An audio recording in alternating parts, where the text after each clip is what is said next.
Saturday, April 1st. Goodness. That's what it is, man. How are things? How are you? Things are good. What are you drinking? When I switched teams like 6 months ago, so shout out to my previous team I was on. I used to live in Trinidad and Tobago, right? So they got me a Caribbean cask, aged 14 years, matured in rum barrels, the Balvenie. Okay. Not Very bad. interesting. So yeah, I figured it was. I don't know. I We're feel live, like by the way. I We're feel like live. I know. We're good. I feel like I get too serious. I need to kick back, like and like just be a little bit more myself. Let people see that gravitas that I have. That You've they don't never get to drank see. before the pod, ever. Today? You mean? I mean, have you ever drank before the pod? Because is that the reason you're drinking, just to like free you up a little bit? Just like... No, I mean, so I used to do a stream every Friday, and with that, I used to drink, one or two drinks. But tonight I was just like, you know what, I'm feeling it, and we got the hot brown Chris. Ooh, I like. It's this. not late night cowbell. I need to make another one for Palantir Weekly. I need to make another, but this is what we. It's all good. I thought we were gonna have some other friends on tonight. Now Arnie couldn't make it. He's like skiing on mountains or something. I mean, it is like 5 a.m. there, right? Yeah, and then Sachin is his daughter. Chris, I have a question for you. I feel like you're the kind of guy that would like F1. I do. I love F1. I was actually qualifying tonight. Yeah, I was actually trying to see if I could get the Las Vegas tickets this November. I couldn't convince anybody to go with me. They're like $2,000 starting. So yeah, no. Me and the wife, we typically go around this time every year to Vegas. So I was like, oh, maybe I'll go. I was trying. Even the hotel rooms are just fucking expensive. Are they right? So. Damn. I was hoping it'd be like quiet for a year or two, but it makes sense. Yeah. No. I was waiting for these tickets since last year when they announced it. And I was just like, dude, this would be so fucking cool to go to because they're going to be closing down the entire strip during the thing. So it's going to be fucking awesome. So, and that's the thing. Like they have to do they have to do practices and everything like that. So it's like, that's like 3-4 days shutting down the strip. Like that's a big deal.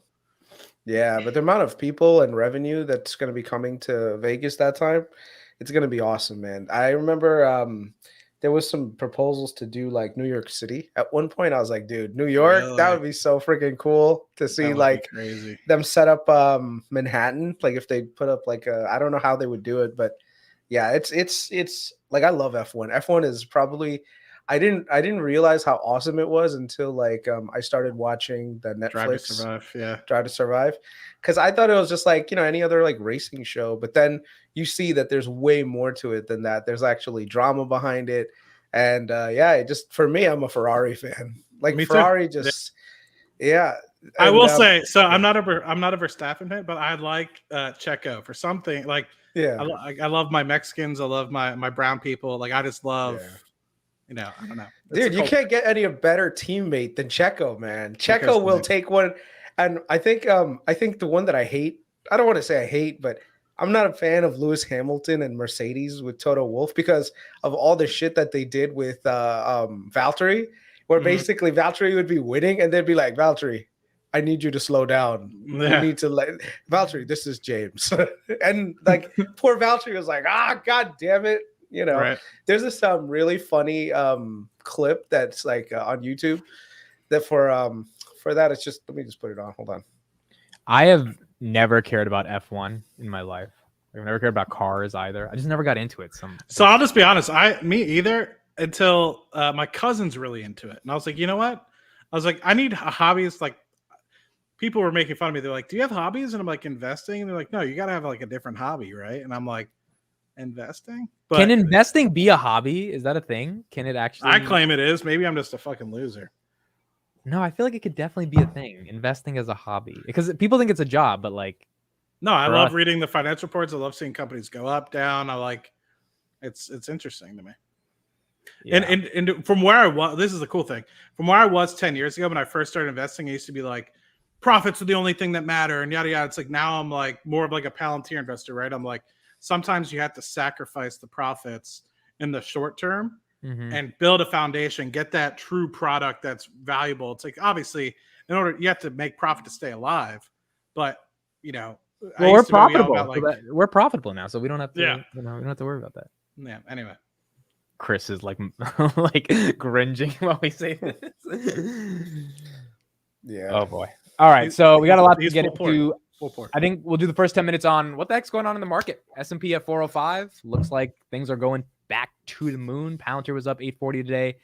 Let's start with you, Matt. Why is the market mooning? I thought it was like 409. It was pretty crazy where Really? SPY ended up. Yeah. But I don't know. I still feel like we're not out of the woods yet. I still feel like we need a little bit more data before we truly say we're done cutting. I think everyone's too. I'm not trying to be bearish, right? Everyone knows long term, I'm all for just continue to invest, and especially for your time horizon, right? If you're a day trader, though, don't listen to me at all. If you're a swing trader, don't listen to me at all, because I feel like the next 3 to 6 months is still going to be a little bit volatile. But I just like last week, I still see the end of the tunnel at the end of the light at the end of the tunnel. Sorry, but I still think everyone's too quick to kind of say everything with the banking crisis is over. And, I still think that people need to be a little bit weary. I don't think we're out of the woods yet, personally. But as always, I continue to invest every single week. So nothing changes there. Yeah, I think inflation is one of those things that's actually meaningfully coming down. So the entire bearish narrative around, hey, we are headed into an existential crisis, like this is going to be bad, like the entire economy is going to drop. That kind of fear mongering does nobody any good. I'm not saying that people should go crazy and invest, but the valuations had dropped so much. Like you look at companies that were super profitable. You had the Metas of the world, the Googles of the world generating a ton of cash flow. And that's what typically happens, where you have a lot of bad companies, but then you also have a lot of good companies that get sold off with it. And because of that, it provides a lot of opportunities to get into the market. So when everyone is running out the door, you should be trying to get in. Like one of the reasons why I've had a very positive year this year, and trust me, I'm afraid of taxes next year. That's how bad it is. Heard that. Is because I tried to understand the psychology of the market and seeing how things are. So when I saw a lot of the stuff happening with FRC, SVB, and everything else, I was like, okay, let's see what happens, right? Is this existential crisis anything near 2008 levels, or is this just something that's wrong in a system, in the system that can be corrected rather quickly, and then everything goes back to normal? And luckily enough, this time around, it wasn't a credit risk. I was posting it on Twitter too. I was letting people know, like, look, even though this is bad for some individual companies because they took on too much risk, they didn't have any hedges in place. There's a lot of great companies out there that did hedge their positions that are doing really well. So it's hard to invest in tomorrow when the data today looks really bad. But that's usually the opportunities where you're going to get the best return, right? So yeah, I think that we got a little bit more upside to go, but I would be very cautious if things run up too quickly, like last time. If you remember in February, things ran up really quickly and then they collapsed on themselves, right? That's why I was like, okay, I had my snowflake position. Once it got to a certain level and at the same time it just ran up like crazy, I sold out of it. So I'm not afraid to take some decisive actions if necessary, if things get too crazy. So I think that's the key, right? If things go up in a moderate pace that makes sense from a valuation standpoint, if if earnings are coming up and earnings are looking better and better, and there's a justification for the run up, then totally, that's fine. But right now, what I saw today was a lot of companies that should not be running up were running up also. It leads me to believe that this is more like which ones? Upstart, That's Open good. Door. Good point. Yeah, It went up Upstart 10% today. Yeah. Yeah, Open Door was up another 10% today or something. So companies like that, when you see them start running up really high, you have to ask yourself, like, what is this? Is this momentum or is it reality and fundamentals that's driving the Also market AI, higher? right? Yeah, They're at 30 bucks now. I think AI is just this. I don't know. It's probably the ticker symbol that helps them a lot. I don't know. I just don't see AI being that big of a. I mean, not AI like C3 AI, the company. They are very lucky that their company's initials are AI, and sometimes people are dumb enough to actually buy a company because AI. You know what I mean? So they're just this company must be AI. So, but I hear you 100%, Chris. Like piggybacking directly off of that, like you just had Virgin Orbit basically say, "Hey, 85% of the workforce is gone. I feel like in the next few months, you're going to see the same thing with Astra. They only have 100 million left and they're burning 50 million a quarter. So first and foremost, very bullish for Rocket Lab, but it's a personal disclosure, a company of mine that I like to kind of invest in for the long term, but there's still small companies that are not profitable that are burning through cash. And like you kind of suggested, they're mooning 10% today. Is that really warranted? And I feel like you're still going to have some consolidation. Stick with the companies that are doing well. I still see a lot of people trying to bottom feed off of some of the regional banks. I don't think that all the regional banks are great. I think they've been helped a little bit with the Fed, but anyway, just continue to. One of the things that I think that people might get burned on, just looking ahead, is you have to realize, is something going to be worth the risk versus the reward? And are you appropriately evaluating or appropriately setting up your position size for that risk? And I think that when the markets kind of turn, everyone's going to swing the pendulum the other way, going cash heavy into, say, 40% or 30% into one individual position. And hopefully they just choose the right ones if that's the case. But just make sure that you're being prudent and, doing good risk management, because I don't think we're out of the woods, and things might get better, but I'm still looking at earnings coming up in the next month. I mean, we just ended 1Q, and really, I guess the next month or so, I think we have the April notes coming out for the FOMC. April notes for CPI coming out. April 14th. PCE came out today, and it was lower than expected, so that was great. Yeah, right? And then you have FOMC the 27th or 28th or something next month. So, before I start to say we're towards the end, expect cuts next year, yada yada yada, or cuts at the end of this year. I still feel like we have about a month or two before we can really start to be certain. So in a month or two, if we go down, that would revise expectations. But if we keep flat or slightly keeping green, and the Fed then has to decide to either cut or legitimately issue a very 3-4 month pause, then the market might have room to run. I think at this point, it's all going to have to be data dependent and data driven, right? So if the numbers come in hot, of course, even if they wanted to, they can't get into a situation where they can cut. Optimistically, I think a pause is definitely on the table, but it's going to depend on that inflation number. The more you let inflation become entrenched in the economy, the worse it's going to be. So, I think the Fed, and right now the expectations are for the cuts. And if the cuts don't come, that's not good, because some people are actually literally planning their business models around some cuts right now, which is bad. I'm not a fan of that. And this goes right back to your boys at SoFi. I was listening to their last earnings call, I remember, and I think Noto was like, "Oh, there's going to be 2 cuts by the end of the year." I was like, "All right, Noto, you and your magic crystal ball are hopefully you're not basing your decisions based on that." And I hear a lot of CEOs and a lot of people saying that, and I'm like, maybe y'all should rethink trying to time this cutting cycle, especially if Jerome Powell's coming out and saying he's not going to cut. Unless the numbers make sense, I think he's on the side of keeping things where they are for a prolonged period of time to get these excess cash out of the market. So just like I said, I would be highly, highly careful of how I would approach the situation. Now, I will say this, there is a deflationary trend I'm seeing also that leads me to believe that that's probably what's going to happen. But if I'm running an organization, I'm not going to do it on probability. I'm going to do it on data, right? So, yeah, just a thought. Yeah, you can't plan on hope is not a strategy. Yeah. Okay. I was going to say some Palantir news. So before I get to this Space Force selecting 18 vendors to provide analytics and some of our thoughts on that, it's like a $900 million deal. Palantir selected as one of the vendors. I want to quickly just touch on one of the tweets they had about the NHS, just to give it a little bit of lip service. So we have Palantir tweeted, fewer cancellations, faster treatment, improved outcomes. We're proud to support NHS England. And then they have some article, and it says the Chelsea and Westminster pilot has so far received over 55% reduction of bookings canceled on the day due, and patients with suspected cancer had their first appointment on average 2 days sooner. I know we've been talking about this for a couple of weeks, but I think we can all definitively say we're getting the NHS deal.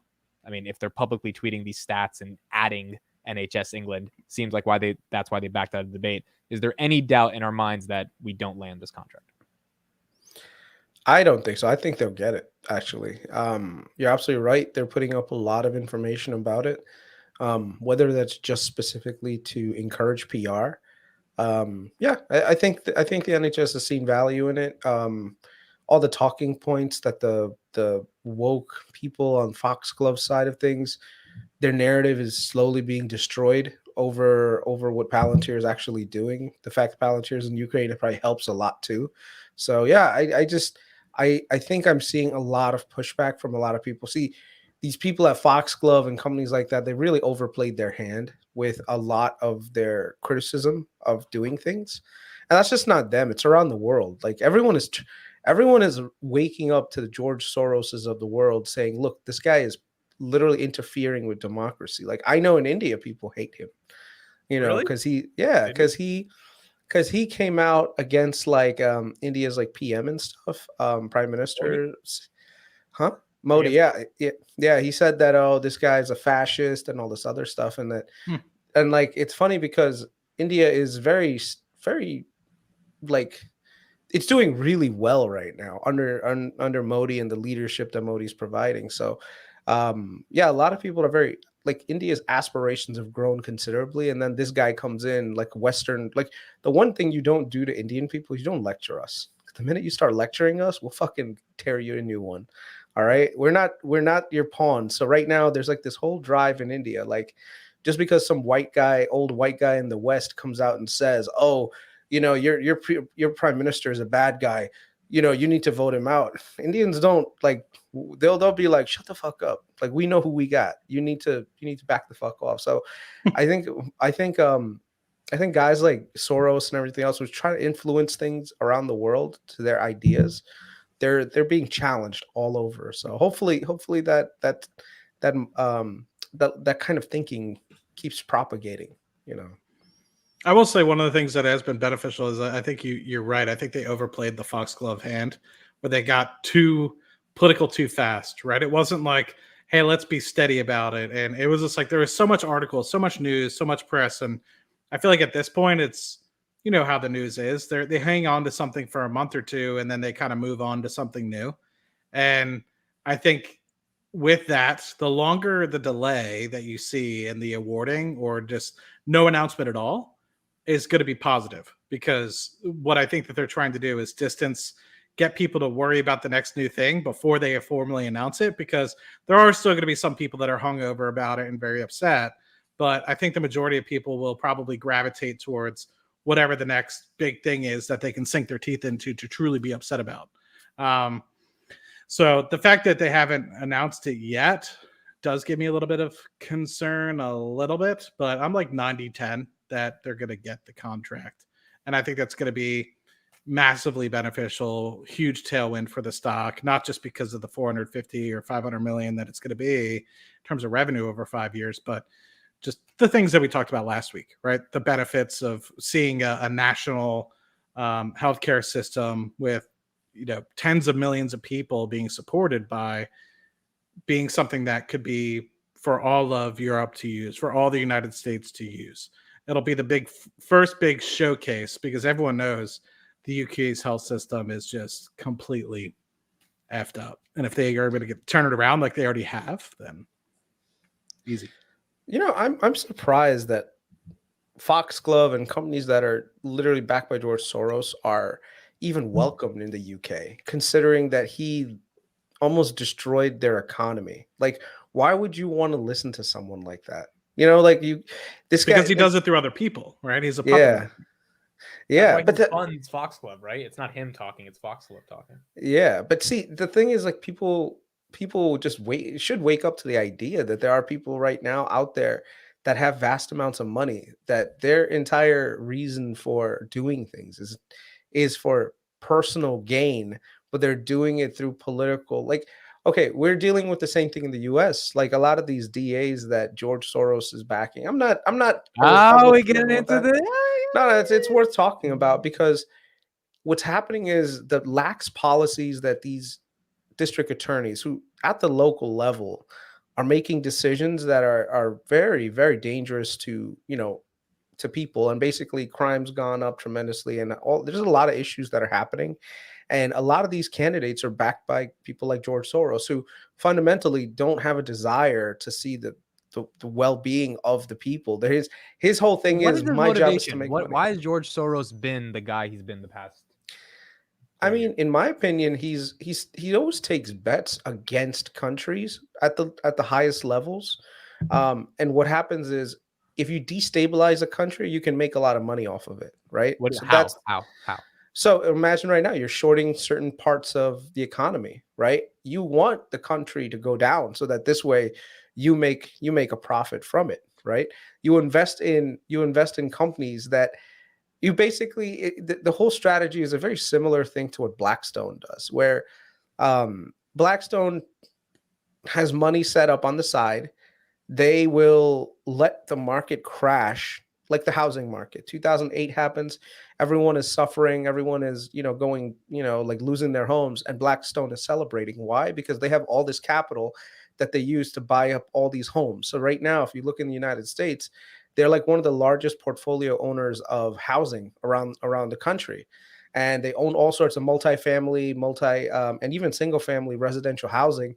And we're looking at a crisis of housing right now. And what is Blackstone doing? They're celebrating on their investor calls like, oh, our assets are generating additional blah, blah, blah. Yet at the same time, they're literally advocating for evicting people out of their homes because they didn't pay like an extra 20% rent increase. Like it's really bad.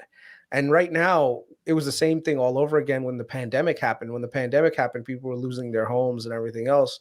And Blackstone jumped in once again and bought more homes. So it's like, it's this World Economic Forum ideas, some of them that like you'll own nothing and you'll be happy about it, where the entire goal of a person is conformity, and you should just literally be happy with what we give you. Like, well, the thing that's really weird about this whole "you own nothing and be happy about it," the logical extent of that argument is the deconstruction of capitalism, because the whole nature of ownership is that you work for something, you own it. If they want to get people to stop owning stuff, buying the car, buying the house, whatever, it means you want the economy to stop growing. If people don't buy shit and own shit, the economy doesn't grow, right? Businesses can't make money if people aren't buying stuff.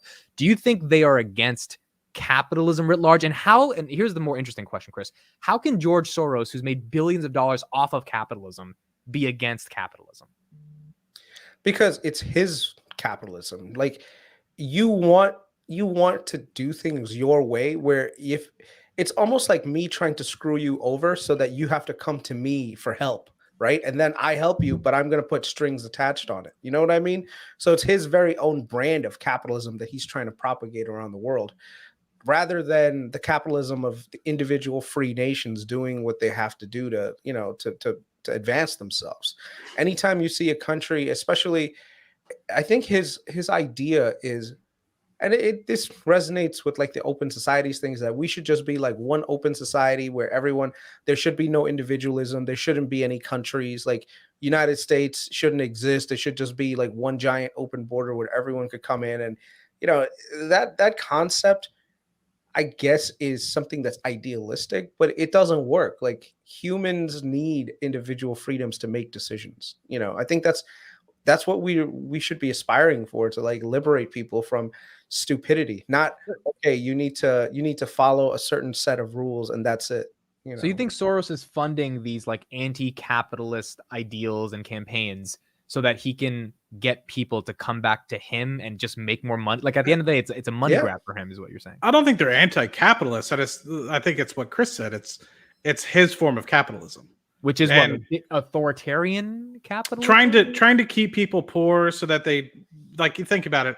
If you invest, you are dangerous, right? You can then make your own decisions. You have that. So what they really want is, that's a fire line, though. If you invest, you are dangerous. That's a fire line. If you invest, you're dangerous. Like, if you have the ability to take your life into your own hands, you are dangerous. What they want is sheep. What they want is people that can't think for themselves. And I was thinking about this the other day. I was just driving home and I was like, I wonder how much happier I'd be if I was a sheep. Like, I just looked on CNN or any of these major news networks and just believed everything that was coming out of their mouth with no bias or no concept of perspective and bias and everything like that, and just blanketly listen to it. We have to realize that every single news network is owned by a billionaire that is trying to feed you their version of capitalism or their version of what they think is right in the world.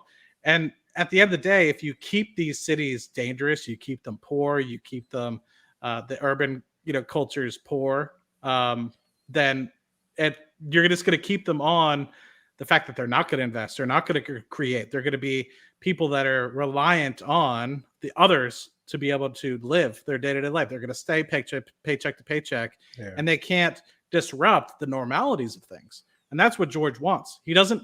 Why do you think George is really upset? It's because he's probably able to profit somehow off the NHS taking forever. He probably has some fingers in there, some company that he owns. And if Palantir gets there, they're going to be like, why are you guys using this? It's super inefficient. Well, it's super inefficient because it probably costs capital and gives that capital to Soros, or it's a company that Soros uses, or what have you. So he's not against when you have the innovation. Palantirs of the world come in and start changing things up, you're not just changing the company's culture, you're changing everybody. You have to think, how many of these companies spend billions upon billions of dollars, and who are their vendors, and who are these alternative people that they use? It really starts to put a damper on things when you start to realize, taking steel from Mexico to drill an oil well in the Gulf of Mexico probably passes through 3 to 4 different people's hands who mark up everything 20%. Right. And it's like, if you were to buy it directly, you'd probably save 80%. But at the same time, it might take more time, or who knows. It's something like that, right? You cut the middleman out, people aren't going to be very happy with you. So I think that's kind of where George Soros is. So he's not against innovation. He's against innovation that screws him over. Because Palantir is innovative, but it screws his ideas over at the end of the day, or the investments that he has. Because he's made his money off investing in things that are disruptive or innovative at the end of the day, right? He was an original investor in Palantir. One of the things that, if you want to take the thing off, I mean, I'm not going to put this entire thing on, but basically one of the things that he argues against is that America should not be at the vanguard of leading the world. Like, he's actually come out and said, this was almost 15 years ago, but he's held true to that, where he's actually said outright, like, there shouldn't be sovereignty. There should just be like a world government where everyone is just equal. Now, in idealistic principally, that does sound right, but that also means that we as Americans, we're at a much higher level of income, we're at a much higher level of comfort, which was hard fought. Even ideally, that doesn't make, exactly. That ideally, that's not even idealistic, because the Chinese don't believe in individual rights, right? They believe in communism. So how can all of us get together without having a border if we fundamentally cannot find agreement? That's the whole point. And that's the thing, and that's the reason why it's stupid for guys like him to say, look, my goal is to take down, go ahead, try to take down China, see what happens to you. He won't do that. He'll be like, no, that's okay. Like, I don't want to, like, he knows who not to mess with, but he will mess with the US, he'll mess with Europe. And it's just like I said, overall, the guy, a lot of people are waking up to his brand of politically getting involved. And why is he so different from Stanley Druckenmiller, even though that was his mentor, right? Well, yeah, and I think they had a falling out at one point, because the Druckenmiller is more about opportunistically making money, but not like, okay, I'm going to make it at other people's expense. His thing is, I am going to make money by finding discrepancies in the market where people don't see value and invest in it. And I can't say for certain that Druckenmiller doesn't have the same idea, but Druckenmiller is not nearly as politically motivated to do these other things. Like, George Soros is way more into politics via his nonprofits than someone like Druckenmiller. And this is also a problem. Unfortunately, this is one of the issues that you tend to deal with democracies. Like, if I always go back to the Roman Republic, because the Roman Republic is the ideal area to try to do comparisons. So when certain people get into too much power around the world and around the country, they have the ability to use their power to make changes that are often very negative for the country as a body politic as a whole, but benefits them considerably. So if you look at the Roman Republic, there were definitely wealthy landowners that would get things through in the Senate that would benefit them personally, but would hurt overall Rome. And so if you look at like Julius Caesar, I know everyone is always like, tends to be negative about Julius Caesar when it comes to like him taking over the Republic, but he actually did really well for the plebeians who were like the bottom people. Like he really did a lot for them. And a lot of the people that were his killers, they were aristocrats who like, oh, you're the one like causing democracy the Republic to go down. Like you're taking away power from these rich senators, but most of them were just aristocrats that wanted to make decisions for Rome based on their personalized, idealized version. So they killed Caesar. Like I said, I'm digressing too much, but it's a very similar thing where right now, if you stand up and you say, look, America should work for America, you're automatically a target. Like, no, that's wrong for you to say. You can never be. You shouldn't be proud of your country. Like this new message that I'm seeing everywhere that doesn't make any sense. Like, why is America so proud? Like, dude, we're the country that liberated you guys, like the world from the fucking Nazis. The US does the most amount of charity in the entire world. It's nuts that so many people are critical of America, and some people at this point are even welcoming fucking China. Like, oh my God, I hope China takes over because the US is this greedy imperialist. Like, okay, you want to welcome the guys that will fucking like put you in a gulag for having different thoughts? Go ahead, welcome them in. See how things work out. Yeah, I mean, I think I was watching some. I won't say specific because it's not really the important piece, but basically this politician was basically saying America's kind of put themselves in the position to be the vanguard of democracy and freedom kind of going forward. Like, and you think about it, we're the ones that were able to say, okay, we showed up late to the party in World War II, but we're the ones that finished it. We're the ones that put, NAFTA into place. We're the ones that put all these NATO's in place. We were the ones that kind of were like the forefront of these things, and we're the kind of the holders of that. And so really what Palantir is trying to do, to kind of bring it back to full circle to what Chris was saying, is Palantir is trying to save Rome. Yeah. Palantir is literally just trying to make sure that the data and the storytelling gets out of the hands of the billionaires, and the data is actually visible. The data can actually be used by individual companies to make the decision, not the people at the very top who have the ability to make the little puppets and be able to, the 200 people in the world that actually run it. It's taking power away from them. And it's a very dangerous company. That's why Soros is after it. That's why a lot of people are. That's why same reason why Elon got so much crap for running Twitter. And buying Twitter, because he was taking power away from. They open sourced the algorithm today. I mean, it's all out there, friend. You can literally see the code. No, it's amazing. Yeah. I think so. Two things. Number one, Matt, I agree so much with what you just said. Like, Palantir's trying to save Rome, and 158 of us are excited about that on a Friday night.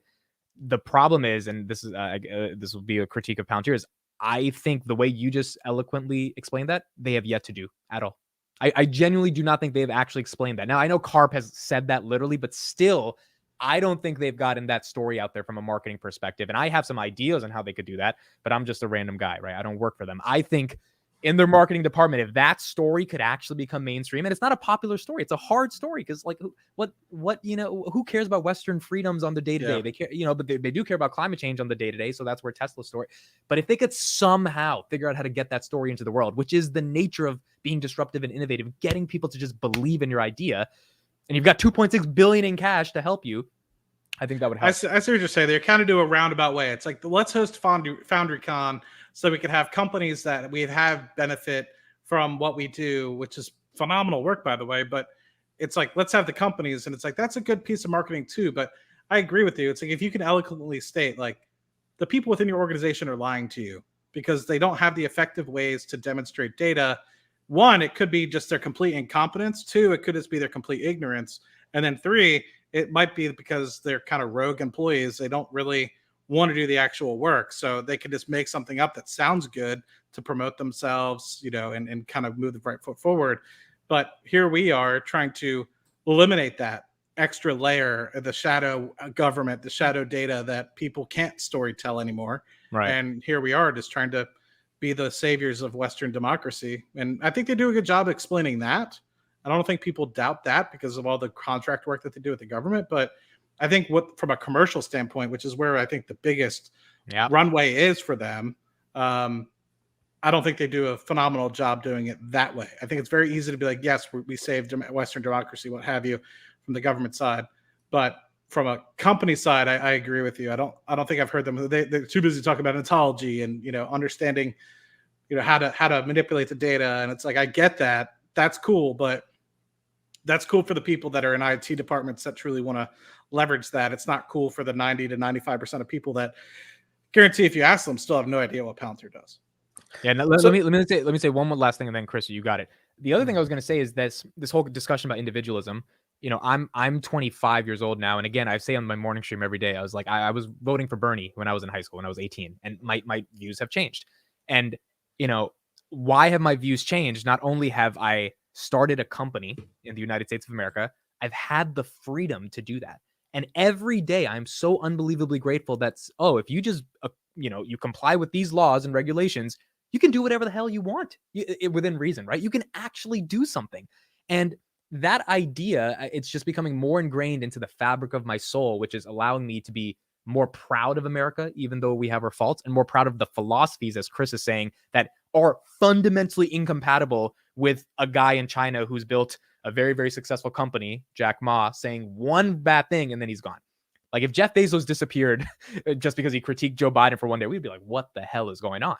And so I am just incredibly grateful that we still have some of those values in this country, because when those go away, I think the purpose to life goes away.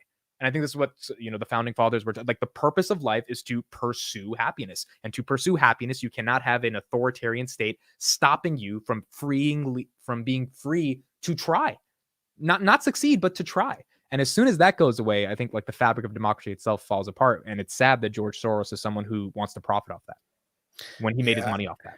I just want to respond to one comment that I saw, like, because liberals want to tear down America. I don't think so. Like, I think a lot of people. Yeah, I don't think this is a liberal or conservative thing. We try to snipe at each other using like, your party or your side hates America, and I think their idea of how we should move forward into the future is different from the other side, and that's fine. People should have differences. That's how democracy is supposed to work, where you can't be so America, America, America, where you're like, okay, let's invade every country and take them over, and or let's spread our message of freedom around. That's what's gotten us screwed over the last 50 years.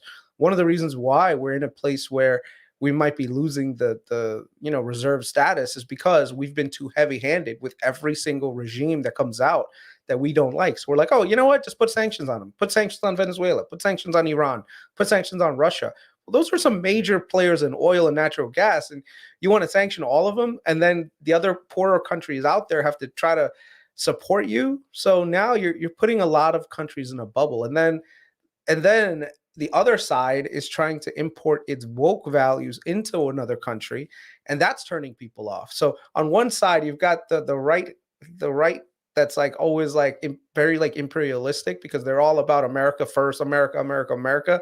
And then the liberals, which are very like, use our policies. Like you are wrong the way you have been doing things. Yeah, you've been doing things wrong your entire life. Like your way of thinking is wrong. Think our way. So that's where America tends to get a lot of hatred, right? And I think that's bad, because like I love this country to death. And someone asked me, Chris, are you a Democrat or are you a Republican? And I'll tell them, like, it depends on the issue. I think sometimes the Democrats have things right, and I think sometimes the Republicans have things right.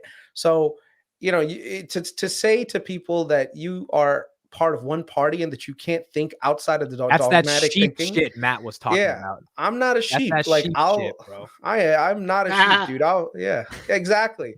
And I think that's where I'm hoping that the fucking country ends up going to in the future, where we stop just lining up behind the party saying my party can do no wrong and the other side is Satan. Like, that's not how shit works, dude. People got bad takes on both sides. People have good takes on both sides. Yeah, that's it. One country under God, indivisible, with liberty and freedom for all.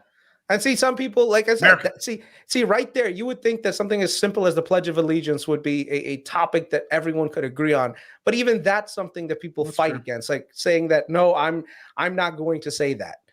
because I'm not proud because of this it mentions country. God, but it's like everyone believes in most people believe in some sort of God. You know, it Yeah, doesn't matter what religion and you are.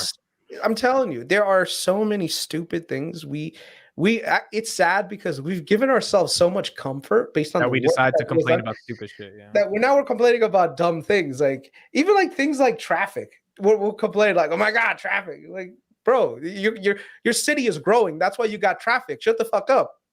You know. All right. No, I think that was a good discussion. Let's get into this this next bit of news. The Space Force has selected 18 vendors to provide space data analytics and software services. They're going to compete for $900 million over 5 years. Palantir is one of the 18 vendors that is on this list.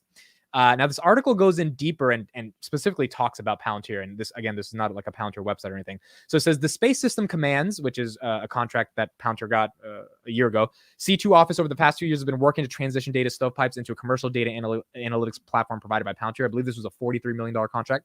The platform, named Warp Core, was designed to enable better data sharing. Space Force operators who monitor and track objects in orbits for decades have relied on legacy data sets for information on space objects, so like asteroids and shit, and manually organize it in Excel spreadsheets. The new data as a service platform automates the entire process, satellites as well. Warp Core was activated in October 2021. That's when they got the contract. The Warp Core data platform is part of the Atlas system, and that is what Palantir is able to provide for them. So I guess the question is, do you think we get a decent chunk of this 900 million over 5 years? And is this good that the Space Force is looking for new deals to give out? I think, Matt, we can start with you.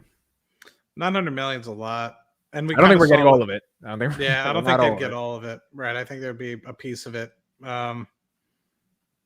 especially because Space Force is a newer organization or a newer branch of the military. But I think if it's a smaller contract, like 100 million or something like that, probably be pretty different. But since it's 900 million. A little bit. I'm surprised that we have a Space Force that's ready to spend $1 billion on data analytics. Like, it's like, I didn't know. No, I mean, they need it more than anyone else. Like, if you look at like near Earth object orbital monitoring of things, spy satellites that are being launched, like the cost of entry into space is going down significantly, which means the next warp that's going to happen is not going to be on the ground. It's probably going to happen in the skies. You know, like imagine right now the backbone of your country is based on satellites. Your internet, your main sources of guidance, they're all in satellites. So yeah, if you want to take out a country, you don't have to nuke a country. You can just take out the infrastructure that supports it. And satellites are a backbone of communication. If you want to black out a country, take out its major satellites. You know, so I think the Space Force deserves that money. And here's the other thing, and this is me being former military, I talk about it. The Air Force, which is almost like the Space Force is like an offshoot of Trump made the Force. Space Force, right? Right. But he made it through legislation. Technically speaking, this was just the Air Force. And then they took some of the Air Force, like carved it out and said, from now on, you're the Space Force. Before, it was the Air Force that managed everything in the air, right? So basically, even the satellites, the Air Force. And the Air Force tended to have the highest budget and the lowest personnel. So they got all the really nice stuff. So as an example, like if you go to Kuwait, like Army and Marines, we're in the fucking like tents, you know, we're in Tent City. When the Air Force goes, nah, dude, they're chilling at the Four Seasons. Like their quality of, I'll tell you a funny story. At Fort Meade in Maryland, Fort Meade is a joint base, and they were doing construction on some of the barracks.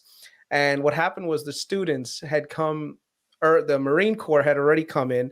Their students were in their barracks because everyone has different barracks. The Marine Corps has their barracks. The Army has theirs. The Air Force has theirs. And the Air Force barracks were still under construction at the time. And the Marine Corps was completely done. They were already inside the building and everything else. So when the new Air Force students arrived, they were told like, oh yeah, your building's not done yet. So they took the Marines and made them go camp outside. They gave the Air Force folk their dorms. And here's the part that really fucking like kicking the nuts. The Air Force paid their their people more money because according to the Air Force, the living conditions and standards were not up to par with what the Air Force expects, so they got paid extra. That's how it worked. Like it's Wow. yeah. So they say the Marines make do, and the Air Force gets the best of everything, dude. I still remember Afghanistan. These guys in the Air Force, they got all the latest shit. But I love the Air Force, by the way. Surf and turf, Air Force guys used to come on base, lobster and steaks. Like, dude. Yeah. Why did Trump make a Space Force? Was it kind of just like legitimize it a little bit more? Well, I mean, like I said, that it was a question of do we do a new combat and control system where they're more focused on that, or do we just let the Air Force keep going with what they had? So as Trump decided, look, it's probably better to have a body that's specifically designed and organized to do space, to fight in space, rather than that. So imagine right now it's and this happened after World War II. Like World War II, there was no such thing as the Air Force at the time. There was just the Army Air Corps, right? And then the Navy had their own aviators. But then afterward, it was like, okay, we need to have like a dedicated branch that does nothing but take care of the air. So that's when they created the Air Force, right? So all it is just giving money to a more focused goal, and the goal of the Space Force is to protect us from all sorts of attacks or anything else that could be coming from space. So things like military satellites, things like one of the things like space debris, monitoring constantly to make sure that there's no ballistic missile launches against us or one of our main satellites or military satellites. So even though a lot of people were making fun of Trump for creating the Space Force, it was an eventuality that was going to happen anyway. Like every country is probably going to eventually have a Space Force. The US just happened to do it first. Yeah, I mean, India just launched a rocket to orbit today. Rocket Lab's launching orbit. SpaceX is doing the same. Russia has been doing the same. I mean, we used to use Russia to get our folks to the ISS all the time, despite how poor the relationships have been over the past few years. But now that SpaceX actually has the capability, I mean, like you said, it was inevitable, right? Launches are up 20%, 30% year over year. And I feel like it's not going to slow down. I think if anything, it's going to speed up, and exponentially grow even more than that over the next few years. And so just like you're talking about, right, the meta constellations that people are putting out into the universe and not universe, that are putting out into space, and the satellites that are people putting out into space, it's a different target of what you're going after, right, versus the Air Force, which might be air-to-air combat, air-to-land combat, versus the Space Force. It might just be, hey, we have to take out this country's communications or satellites so they can't access certain things. They can't spy on us. They can't do this. They can't do that. I don't think you'd be able to really do that as much. Like the Air Force probably is the ones that took down the balloon, right? But it's just different hand-to-hand combat, if it makes sense. I think this is once again, this kind of reveals one of our flaws. Depending on which political side you lean towards, you can agree with something, you can disagree with something. Whether it was Trump that created it, Obama created it, or Biden created it, it's just creating a new branch. Yet there was a ton of criticism political. It became political. It's dumb. So every decision right now, it's all about, okay, like who's the politician that made the decision? And if it's not your guy, it was a bad decision. And that's it. Like it's stupid. It's really stupid. So I do want to say, go ahead.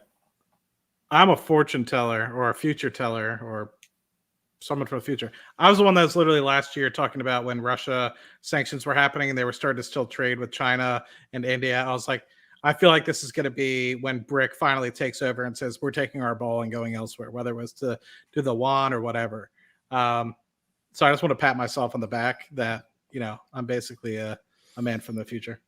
Yeah, I just want to say one of the things the U.S. really should do is just unleash oil and natural gas on the planet. Like if we have, but that's going to cause more climate change. Well, here's the thing. Yes and no. That's a piss off Matt. No. Yes and no. It definitely is going to increase greenhouse gases and all this other stuff to a certain extent. But it's not like we're helping by keeping ourselves away from the market, because now what you're doing is putting all these other countries into the sphere of influence of the Russians, of the Iranians, of the other guys. And they don't have these climate goals like we do. So they're, of course, going to go extra. And right now, if you look at the Saudis and Iranians right now are getting cozied up, and China's the one that's brokering the deal. So it's almost like we're losing our place on the world. And yeah, I think that's bad. So one of the things that I think this has to be a two-way approach where we're hardcore working to make electricity cheaper via things like nuclear and to use things that are carbon free and support electrification, but at the same time not neglecting oil and natural gas, which is going to get us to that cleaner energy future in the first place. Because like if you bankrupt yourself going into EVs, then you're done. So right now we have to make sure that the US does things both sides. I don't know. It's going to be the interesting next 20 years for sure. Yeah, I don't want to get down a oil and gas rabbit hole, but why not? Just for example, you have any thoughts on oil and gas, Matt? Just for an example, natural gas is way more efficient in terms of carbon intensity than oil, and the United States has massive amounts of it, 400 to 500 years more of actual storage, or not storage rather, but I guess reserves than we can actually use ourselves. Wait, hold on. We have 400 years extra storage. That's a fact. Not storage, reserves. Yeah. So we have massive amounts of reserves. We could drill up oil right now to the point where we have 400 years worth of it. Gas. Oh, gas. Natural focus gas. on natural gas. Yeah, natural gas. So focus on gas. I mean, we're talking about Marcellus Shale, Utica Shale, all these. I mean, we haven't even gotten to the massive amounts of reserves that are within the Four Corners area of the world, and I think it's just starting to get there. But if we're able to, let's just say, take the 100 million barrels a day that we use and switch everyone over to natural gas, which wouldn't be forever, right? Obviously, 400, 500 years for us would be 50 to 100 years for everyone else in the world. If we're starting to really strip it and give it to the rest of the world, we could honestly reverse things very quickly. Like if you just get everyone off of oil and move everyone to natural gas, things, I don't have numbers, I don't have quantity, but what do you mean by reverse? Reverse what? The emissions, the CO2 emissions. Okay, the so CO2 then levels there's going to be a Earth. stupid question, but I need what exactly is the difference between oil and natural gas? Oil is anything like, for example, when you talk about methane, that's one carbon chain for 4 hydrogen molecules, right? Right. Versus something like a propane, which is 3 carbons. Then you have heptanes, which is 6 carbons, and what you put in your gas tank is 4 carbon to like 7, and sometimes up to 11 carbon atoms, right? So they're just bigger, right? The bigger they are, the less efficient they are. They can have excess things that are on top of them. That's when you have like octanes and all the yada yada yada. So the simplest one is methane. It's easy to break. It's 1 carbon chain. You can split those off, and instead you just make 1 CO2 atom, and then everything else kind of turns into just hydrogen or water, basically. So I think in terms of carbon intensity, the most cleanly efficient is the one that's the simplest, which is obviously natural gas. And why are we using that then? That's a good question. It's a lot harder to transport, right? It's easy to transport a liquid.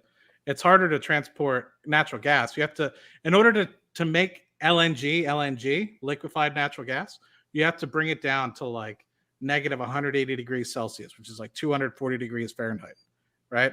So you have to basically super freeze these things in order to put them in a tanker and put them under very high pressure. So if you put them under high pressure, you don't have to go as, I guess, cold, right? I think maybe you go 100 Fahrenheit or something like that. But that's basically what these LNG tankers are. Versus oil, anything beyond propane, if you pick up a propane tank, you shake it, there's some liquids in there. And same thing with like butane. Butane is what like your lighter fluids are made out of. You can see the liquid in it, right? So yes. You can transport that stuff, and that's the stuff that like if you have really really good like oils, it'll be mostly like C4 to C7. So like you can basically put it directly in your gas tank. But then there's things that are like very very heavy. That's where we get tars from, and yada yada yada. So anyway. I don't want to. In terms of, I'll talk it in terms of investing opportunity. I think one of the areas that's really good to invest in is natural gas, whether that be through MLPs, which are something called master limited partnerships, and if this works in like a retirement portfolio where you don't have to deal with something called K1s, because K1s are annoying.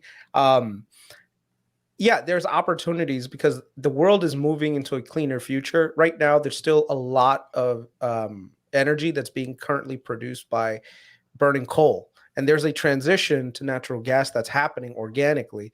And the US, now the thing is, the US 20 years ago did not know they had all these reserves. Shale brought all these reserves together, and basically the technology to how to get that natural gas out of the ground is why we right now in the United States are very lucky, because what we pay for natural gas, we pay $2, I think, right now per I forgot the metric that they use, $2 MCF. per MCF. But if you go to like Japan, which doesn't have any natural gas reserves, they pay 30. What? Yeah. Europe, I think, is around there too. And yeah, so that's like, it's really, really like beneficial for the US. Like that's why we're one of the top economies, because we can produce our own energy very cheaply. Whereas these other guys, they have to like just go on another level. That's why everyone's been relying. That's why the Nord Stream pipeline and everything was such a big deal when the Russia thing broke out, and because majority of the I think, I forget how much they were getting from Russia, but it was a pretty substantial amount of their natural gas was going into Poland and Germany to the world through these pipelines. And that's why it's such a big deal when we sanction them, because they could no longer buy those things. Yeah. Huh. And at the same time, their entire economy depends on it. You know, like especially during the winter times when Europe gets cold, they use natural gas as a heating source. So if the entire like the Europeans got very, very lucky this year that it wasn't a cold winter, you know, because they had enough reserves to last them. But a lot of that was because they built the infrastructure necessary and they didn't have a bad weather event, which was a prolonged winter. So that saved them. Hopefully the US is smart enough to capitalize on this. And I think they are, in approving a lot of deals in the United States with regards to constructing LNG export terminals. And that we're moving at a pretty rapid pace, because right now we have cheap natural gas. If we have these export terminals, we can literally provide energy to a lot of the world right now. And the US could profit off of it significantly. Like I wouldn't be opposed to a national export tax that can be used to pay down debt. Like that's how beneficial natural gas would be to the country. You know, and there's a lot of companies. The main one that benefited from this is a company called LNG, Cheniere Energy. I know a friend of mine, Matt, one of my friends in Texas. Dude, he bought Cheniere when they were going through the phase where they were creating the import terminal. To import. Yeah. So he got Cheniere so cheap. Like he's sitting there. He's got, I think, almost like 200,000 shares. Does he have the partnership or does he have the C Corp? I think he has the C Corp because he might have converted at some point. So he is well off, like so well off. And I'm like, bro, are you ever gonna sell? He's like, no, man. He was telling me for a long. It's like, bro, natural gas is the future.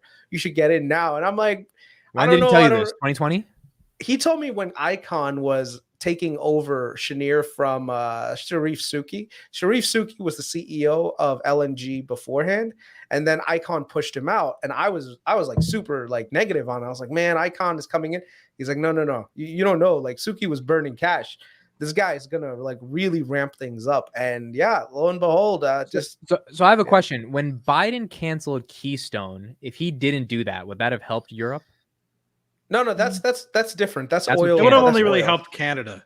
Yeah. So Canada would have been able to import more into the United States. I don't know how much it was, like 1 million barrels a day. So Canada's probably one of the people that we import most from. I think they support like 2.5 to 3 million barrels of imports. And it mostly goes to like the Midwest Chicago area, because that's where we kind of pipeline it or train it down to. So that was really the big piece of it. It was because when you look at it, there's things we call differentials, which is based off of location and stuff like that. It's basically the tariffs that you pay or the price you pay to get things from one place to the other. So if you looked at basically during the pandemic when prices went negative and prices really hit the crapper, obviously everyone went negative, but then they bounced back up to like $20-$30.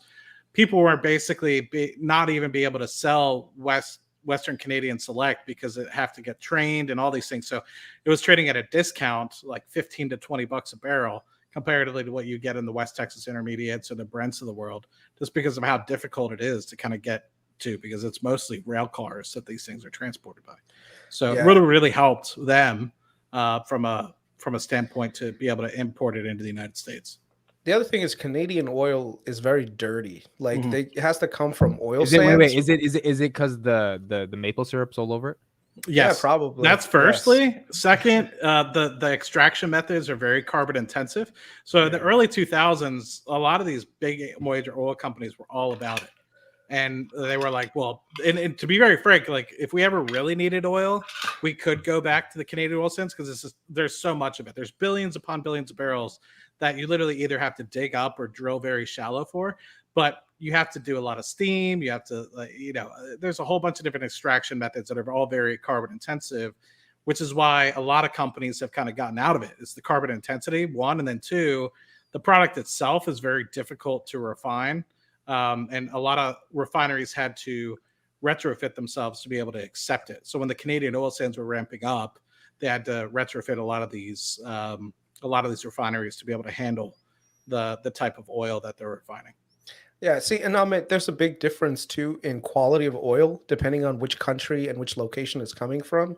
So if you go to like the Middle East, they have something called light sweet crude, and it's awesome because it's literally like it's easy to refine. You don't have to really do much to it. It just comes in. Whereas Venezuela, they have a ton of reserves, but they have really heavy oil, right? So it comes with a lot of things on top, and it's sour oil. So it comes with a lot of sulfur content on top of it. Now, the refineries that could accept that were a lot of them were located in the United States. So they were kind of like beholden to us a little bit. So when we sanctioned them, they went from a industrialized country to a banana republic overnight. Venezuela, you're saying? Venezuela, yeah. So that's what we have to, like I said, it's WTI, which is West Texas Intermediary. A lot of the shale is super light. Like it's so light that you actually have to mix in some of the heavies just to process it correctly. How do you know? I know Matt knows this stuff. Why do you know this stuff, Chris? How are you? Because I'm a investor in the market, and if you don't know the industry, you can't really invest in it. He's right? Chris. So he knows what he's done. Yeah, like Chris just knows everything. That's awesome. All right. Not knows everything, but I've invested in oil and natural gas. It's been like oil and natural gas. If you hit the right timing on it, can be like one of the best areas to be in. Like they generate so much cash flow, right? They have the ability to pay out tons in dividends. They have the ability to buy back so many shares. But the problem is sometimes the market can go either in feast and famine mode very quickly in oil and natural gas. Yeah. And so you have to be careful because if you're not on the right side of that trade, you could lose out a lot. And I told you guys about my story with cobalt. Yeah. So that's the thing you have to just be careful of. So right now, there's this fine line between oil because a lot of these companies are generating a ton of money in profits, in cash flow, but they're not investing that money into new exploration because you have a government that's saying, one, they're putting a lid via regulatory burdens and challenges on exploration, but at the same time, it's not what's going to be a big demand driver in the future. So they're like, look, why would we invest hard-earned capital today for something for tomorrow, but tomorrow may never come. And so we may never see our money back again. So right now what's happening is a lot of the projects for upstream have gotten cut, which means that the number of supplies out there has actually dwindled, which means that the limited supply is actually causing the prices to stay elevated for a prolonged period of time.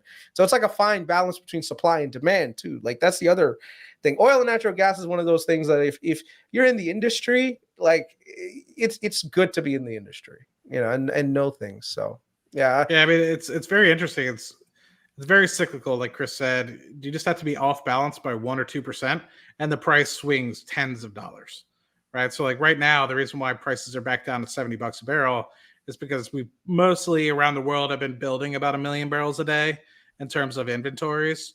Some people say it's like 1.5 million barrels, versus everyone was kind of thinking, well, we have to ramp up production because everyone's going to be coming out of lockdowns and yada yada. But China's been slower to the gate, and so really that's what's been deflating the price a little bit there.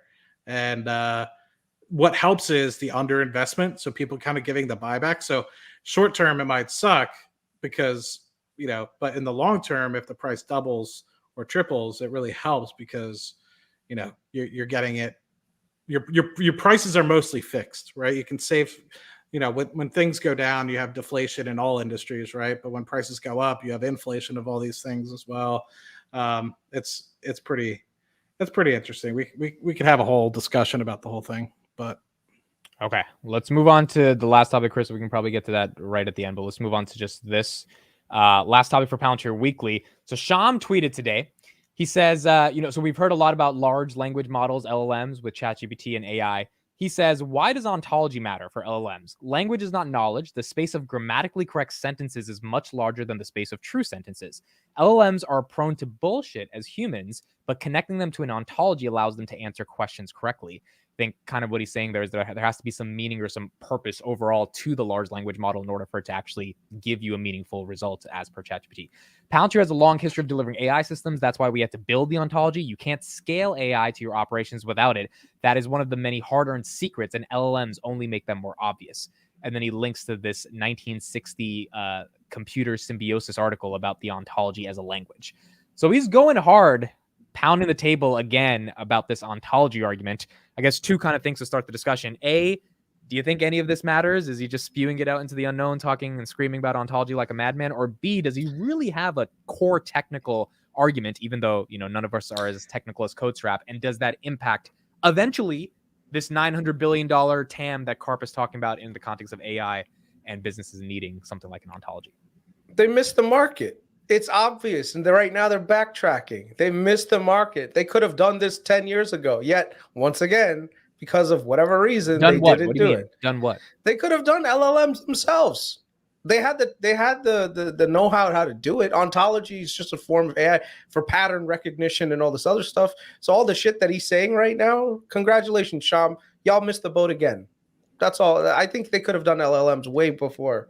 I'm not even. You think they could have been ChatGPT before ChatGPT? Is that what you're saying? Yes. But like that wasn't their focus, right? Like OpenAI got billions of dollars to just focus on that. But that's the thing. That's the problem. Where if you're a good company, if you're like forward thinker, you're always trying to figure out what's next before other people do it, and then figure out how to monetize it. Like all this stuff that they've been doing on AI, did no one think that, hey, this is a good idea to do? To maybe we just have a prompt-based situation where people are going to need questions answered. I mean, they did it for like localized data, right? But they didn't expand it out for more than that. Ontology is just another way of saying AI, to be honest with you, in my opinion. So I think LLMs, they could have done an LLM themselves. Like it's nothing super, super like, oh my God, but whatever.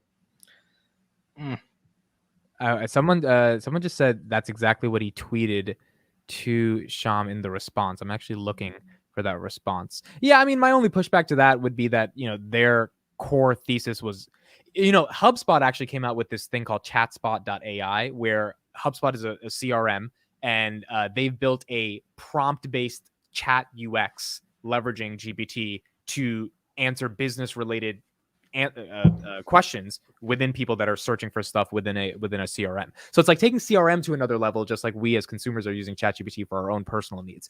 So Chris, your argument is that Palantir should have recognized that this was the future and potentially made not necessarily a consumer product, but an ontology-oriented large language model because they knew businesses would need, which is what Sham's saying, is that businesses need this ontology, but you're saying they should have taken it a step further to really capitalize on it. They have always had a challenge with monetizing the technology that they helped pioneer. That's always been the case. What's it? I don't disagree with what, so I see what you're saying from a short-term perspective. I think from a long-term perspective, doing what Palantir is doing is going to have a much greater impact and much greater revenue stream than what ChatGPT might be doing or when what happens. I think the way I interpreted the tweet, and correct me if I'm wrong, because I'm not maybe as familiar with how it relates to the ChatGPT of the world is you need to have these sort of models that connect up all the different variables that connect up in the background. So when you, let's say, recreate a facility, you kind of need to know what variables are dependent on the other pressure monitors or gauges or what have you. And to me, that's not something that a ChatGPT can take care of right away. That's something that a Palantir, you have to be very intensive in being able to provide individual models per individual factory, or it help design those things. It's a much bigger use case for a business. It's much more deeper. It's deeper. ChatGPT can only really be knowledgeable or help from an AI perspective off of what it's fed.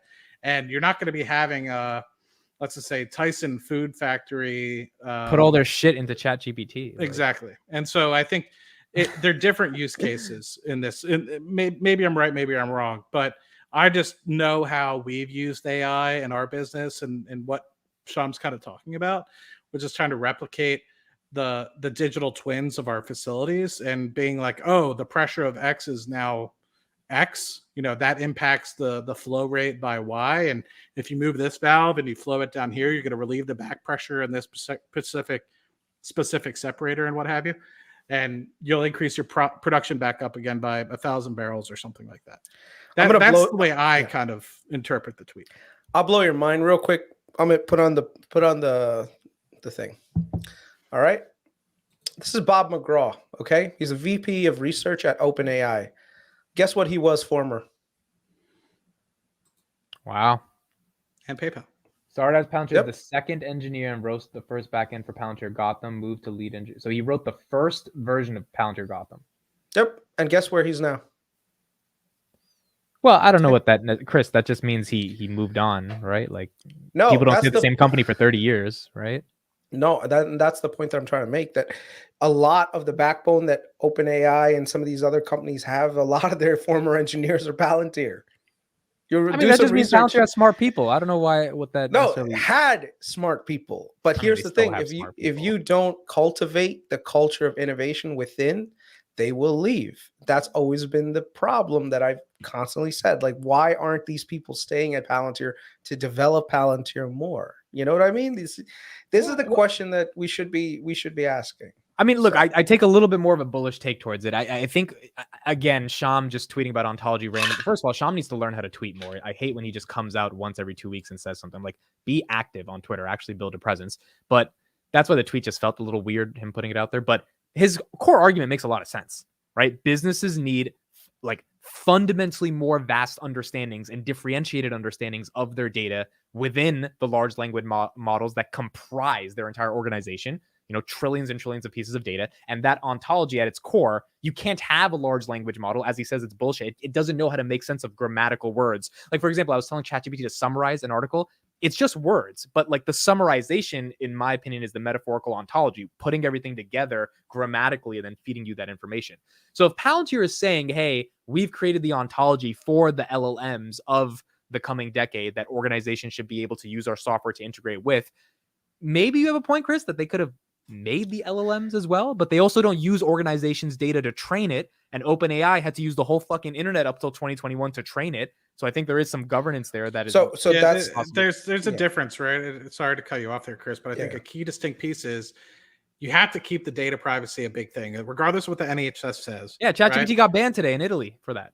Yeah. So the thing that's nice about Palantir is they have to make sure that they're very secure. And it's a quick little note about this.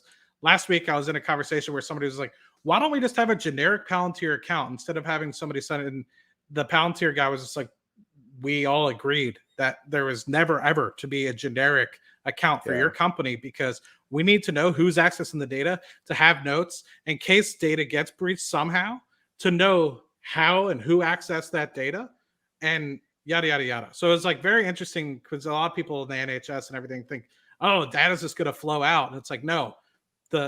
They make sure like data privacy is a huge component, that everyone has an individual sign on, versus if I just go on Excel, nobody really knows. I'm just pulling data from some sort of PI data link or whatever that you're able to connect to the process net or what have you. Anyway, back to you, Chris, because you were going down a rabbit hole. I just wanted to highlight that piece. Yeah, OPSEC is a big thing. Like operational security, information security is the generic logins are like a big no. Like I work right now, and one of the reasons why people get in trouble is because one person's account who has maybe an elevated level of access can get hacked and literally tear down an entire system. So no, you can't. the fact that someone even would ask that kind of a stupid question is mind-boggling. But no, I've had people say that to me. So Chris, how do you think they would have been able to make the LLM if they don't have the data to train? Because they can't use the organization's data to train it, right? They can't. No, but there's general. Okay, so even when that's what I'm saying, they're not open AI that can scour the internet for. That's what they were doing. If you look around, but I'm saying Palantir can't do that. They can't take someone's arts that they don't own. But that's what I'm saying. They can, but their whole ethos is we shouldn't, right? No, that's wrong, dude. At one point in their life cycle, in order to train their AI models, like a bird is a bird, right? How would Palantir software recognize what a bird is without being trained on different things? So they were training models from the get-go. Like if you look at how, one of the things that they had was the LAPD was using them for license plate readers, right? License plate readers, they were putting them in cameras so that this way you can read a license plate from far away, and then that would trigger into a database and find out if the person had any warrants or whatever. That was like one of the features, and this is like way back in like 2014, I think. If they didn't train the data from somewhere, that AI model would never recognize it in the first place. So to say that they weren't training AI models, use case for you saying to make the LLM. I mean, I feel like that requires the entire world's data, which is a little bit more. No, I think they could have done it. I think this ontology thing, they could have combined it and created something like that and made a product out of it. But for some reason they didn't. So like I said, and someone saying like, oh, ChatGPT is not monetized like on our chat. Number one, there is a premium service right now, which Amit paid for. How's that going, by the way, Amit? It's amazing. I'm not gonna. It's phenomenal. Yeah, so that's one. So there are people that are paying to use it. And can you do a stream? Sorry, can you do a stream of showing the upgrades that you get? I'd be curious. Yeah. I mean, I could. You want me to share it now or just separate? No. Later. I can just ask it a bunch of stuff. Yeah. Keep going, Chris. So I think at this point, Palantir definitely has a problem with letting really good engineers go. Like they develop a culture where these people create a lot of great value and great products, but they tend to leave. And I don't know why. Like Andrew right now. Andrew was also formerly Palantirians, right? Why didn't Palantir throw some money at them? And keep them. Yeah, I mean, look, you got a point. But the guy was there for 10 years. I mean, at some level, if you're in Silicon Valley, no one stays at a company for even Andre Karpathy left Tesla, bro. Tesla's not even at full self-driving yet. And he was like, well, I'm out. I'm bored. I think, how do I say this? There's different types of computer engineers. There's different type of employees. You have the people that are very entrepreneurial that will always be upset because they're not the ones that are ever owning the product.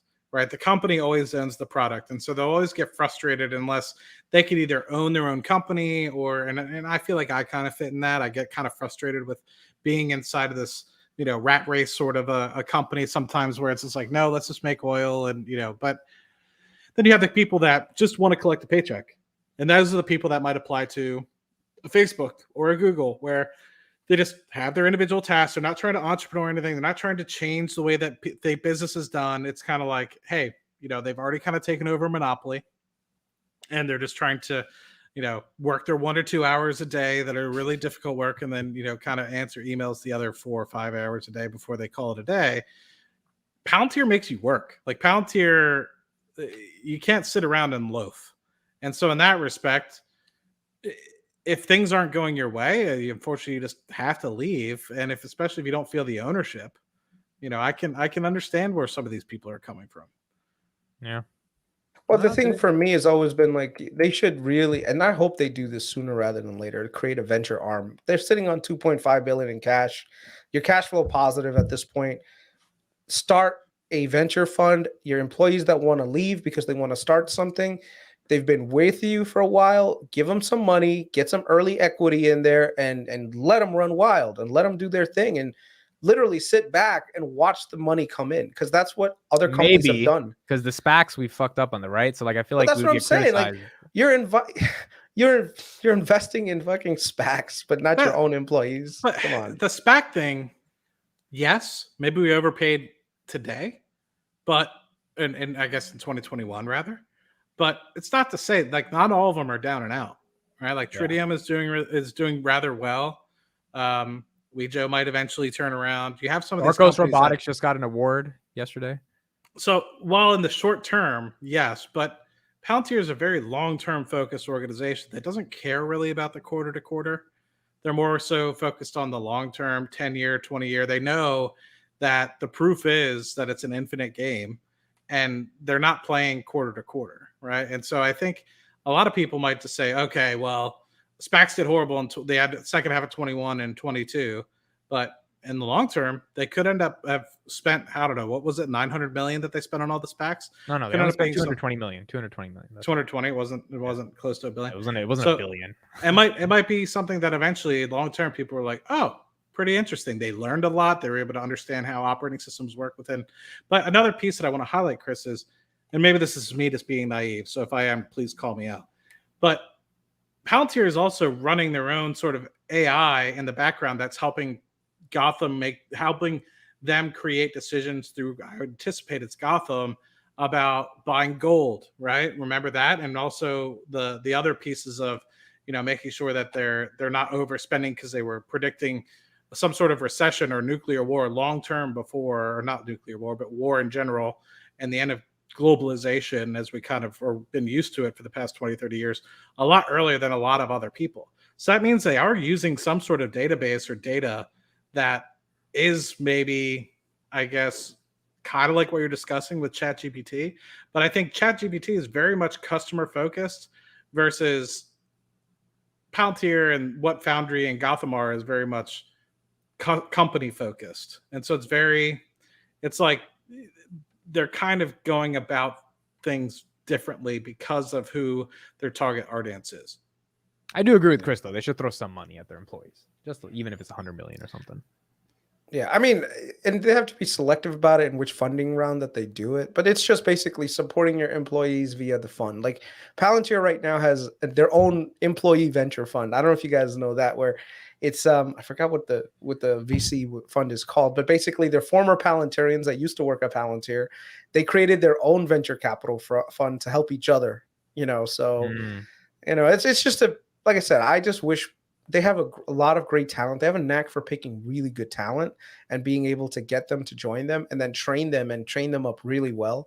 It's just the tangible benefits seem to be going elsewhere. So like whenever I see like companies like Snowflake and Databricks, like former Palantirians, like starting companies and then getting VC funding from Sequoia and from some of these other companies, it's like, damn, man, like I wish you could have just stayed at Palantir or got some funding from, and it's funny because some of them are even from Founders Fund, which are run by Peter Thiel. So that's the other thing. Like, where's Palantir in all of this? Like, why aren't you guys co-investing so that this way, in the future, you get your foothold into the business? So a lot of how do I articulate this well?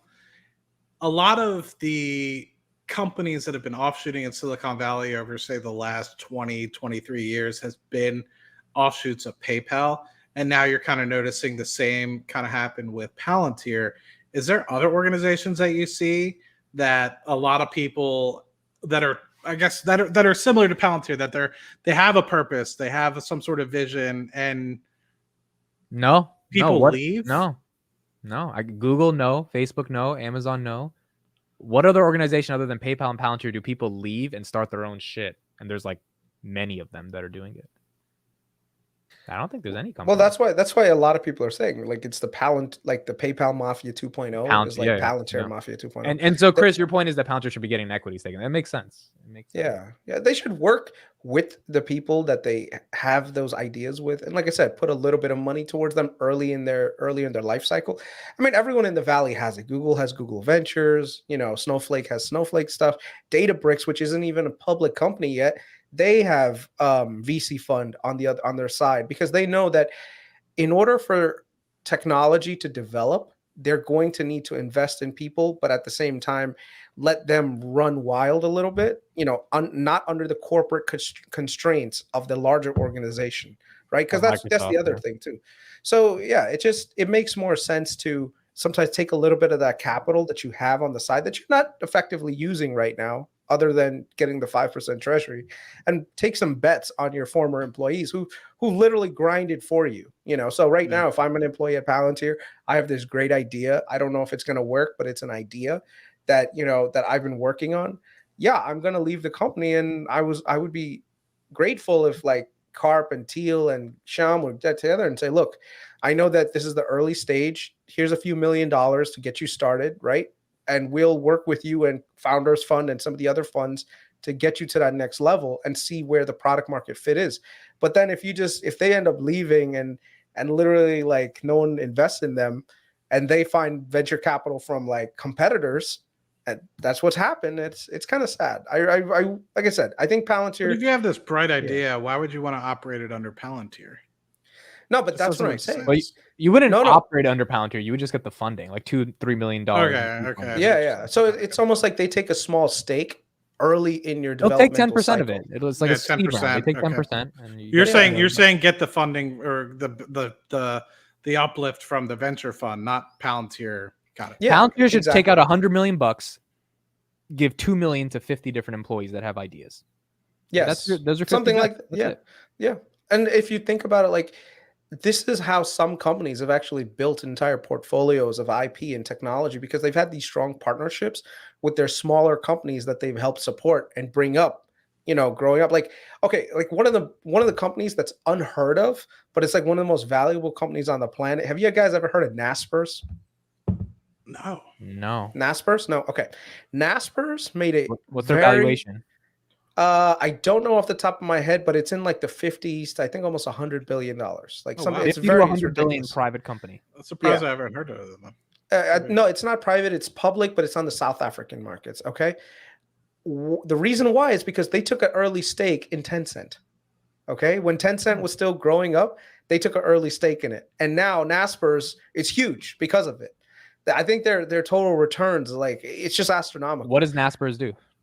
I think they're just a media conglomerate, but literally it's just a media conglomerate in South Africa, right? Same thing with Alibaba, right? SoftBank did some early investing and Alibaba became huge and they were able to benefit from it. Now, here's the thing. SoftBank itself is its own business, by the way. It's not like a thing.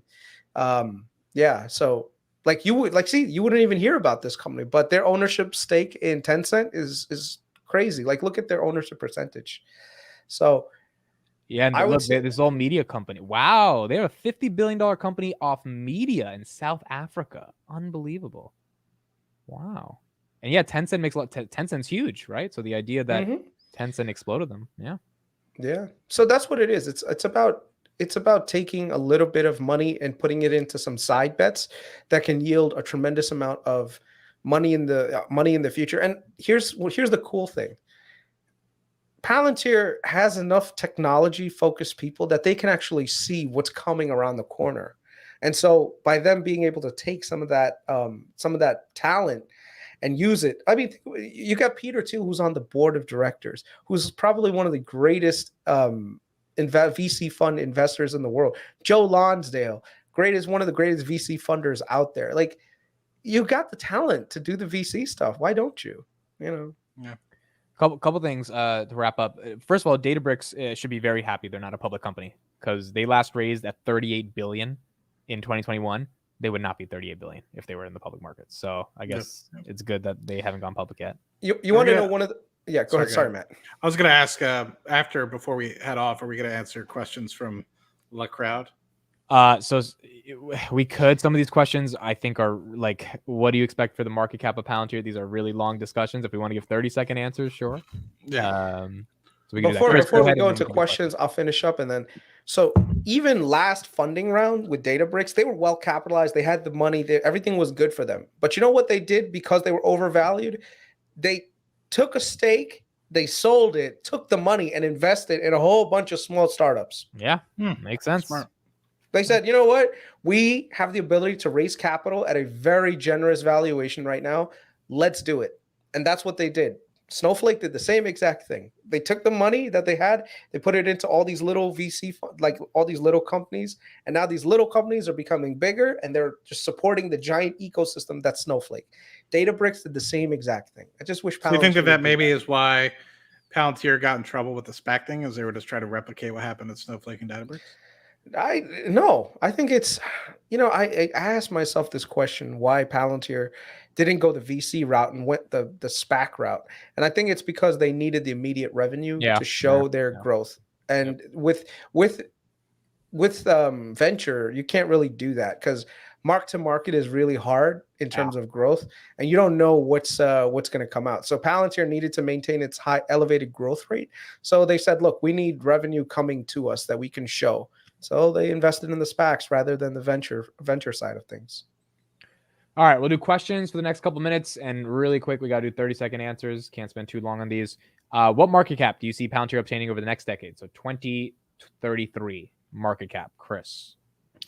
If they go the Salesforce route, which is probably the most likely, between 100 to 200 billion. Matt. I was going to say 100. That's kind of my safe answer. I could see 250 was kind of like my hope. And if things go really well, I could see $1 trillion, but I think there's going to be a lot. There's going to have to be many, many products that come out for them to be anywhere near $1 trillion. Okay. Q, will Palantir be profitable in each quarter this year? Define profitable, because if you're thinking GAAP profitable, maybe not, but they'll probably be operating cash flow positive, which means I think he's talking about GAAP profit. I don't think so. I think they're going to be, bro. I read the CARP shareholder letter again because I'm a nerd and I was at the chiropractor and I was reading it again. And there's a line where he's like, we have turned a new chapter after he talked about profitability. And I'm just like, I don't think he wants to go on an earnings call and show that they're not profitable again. Like, I don't think you declare that unless you got something up your sleeve with whether it's treasuries or whatever they got to show to get to a full profitable year with every quarter. I don't know. I think we're going to do it. I don't know. I don't think the treasuries that we have in the bank are enough to guarantee that we have GAAP profitability every quarter. Maybe I could see from 3 to 4Q forward, but 2Q might be tough. Okay. 1Q, 2Q might be tough. Doug says, Amit proved the bricks were real. When is Matt going to prove the windows are not a projector? I could go to the next question. You don't know that, dude. I see the weather changing in the background. Trust me, that's real. Like, I don't know I don't know what wallpaper can get you to change. I don't think it's real, bro. Like, I don't think it's real. You guys, I'll join from my phone. How about that? Yeah. I don't think it's real. It's the green screen. The green screen effect. There's one question for Chris. It was right here. What evidence does Chris have there's a high turnover at Palantir compared to other organizations? I mean, I don't think you're saying it's necessarily a high turnover. You're just saying that people tend to leave, right? Yeah, and talented people tend to leave who eventually start their own companies that do really well. That's all. You know, it's just a pattern that I'm seeing. I'm not saying that it's something that's not like a crazy thing. Just like I said, I see a pattern where I see companies that are very highly successful hiring Palantir. Former Palantirians. I see former Palantirians starting up their own companies. I see Palantirians that are what is that thing called? Being backed by Sequoia, being backed by other venture capital funds. So it's just like I said, I see a pattern. Okay, non-Palantir question: when is Tesla going to monopolize? I think Tesla's already kind of. We actually talked about that on Finance Junkies. We had a good discussion about Tesla and EV, so you can watch that from yesterday's episode. But if they keep doing what they need to do and they can hold off the competition, not a monopoly, but something where they have some decent market share. Matt, I'm adding your phone. You have to unmute yourself, but we see you. We see it. Yeah. Stop out Houston, baby. Still fake, man. I don't know. I don't know if I believe it. I don't. Yeah, if you think that's fake, you never. It's never gonna prove. Yeah. Oh, you have a pool, bro? Wow. Okay, not bad. All right, I think that's. But what do you see as the average revenue growth rate over the next 5 years, Chris? What do you think we're growing every year? Maybe like between 10 and 30%. On the high end and low end, it just depends on the general market. But I think between 10 and 30%.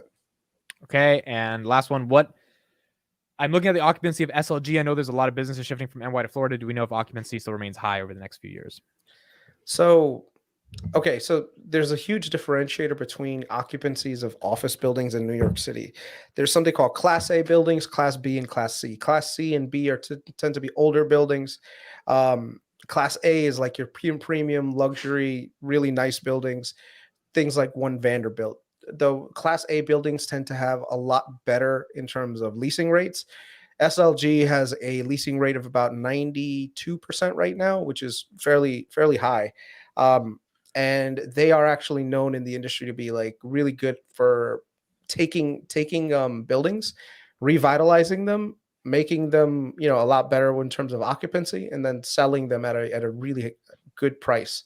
On top of it, they have a lot of connections with PE funds, banks, and everything else, which give them a lot better in terms of financing deals. Right now, capital is all but dried up in the sector. So there's also another move by the city and the state to convert a lot of older buildings from office to residential, which is actually being green lighted.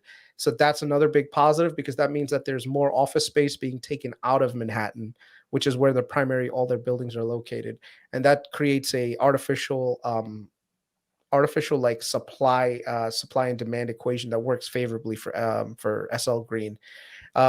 They don't have any near-term maturity debt, like unlike other companies, so they can actually just chill right now. They also, on the existing debt that they have, their floating debt, they have hedges in place, and their fixed rate debt is cheap, so they're fine. Like SLG is one of those companies that's actually going to do fairly well.